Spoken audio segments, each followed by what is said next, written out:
Back now to some breaking news we had at the top of the news hour. Crews are on the scene of a fire near Waverly. The fire began about 4 o'clock this afternoon near 112th Street and Waverly Road.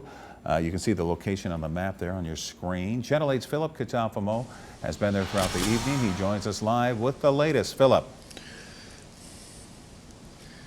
Yeah, thank you so much, Rod. Yeah, as you can see, crews behind me still trying to take down this fire.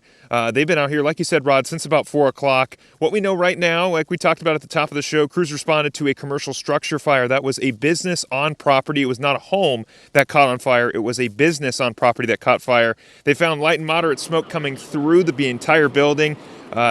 Waverly Fire Chief Jared Rain says officials saw they found a decent amount of smoke, like I said, throughout the business. The chief says the roof caved in and crews were working to get a backhoe back here to try to get that tin roof off of some of the stuff that was burning underneath it so they continue putting out the rest of this fire.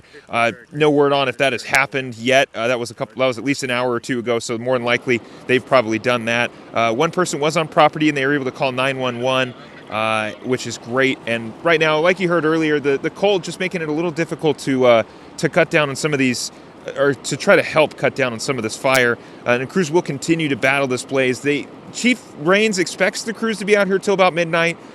We did see a couple trucks were moving around a little bit over on the scene. I'm not sure if that means that they're leaving or they're coming back. I'm not going to speculate too much on that, but thankfully no injuries were reported, no injury to fire personnel as well. In terms of a total estimate of damage and a damage estimate in general, we're still waiting all on that. So still a lot to be had here in terms of information, but what we know right now is thankfully no injuries, and we do not know the extent. So right now, I'll throw it back to you, Rod. All right, thank you so much, Phil. Yeah, still early in the investigation as far as the cause and the amount of damage, but of course you can count on Channel 8 keeping you updated both on air and online, klkntv.com, and our morning show, which starts at 5 a.m. They'll be sure to bring you the very latest. Philip Catafamo, thanks again for being out there in the cold and giving us a live report on that breaking news.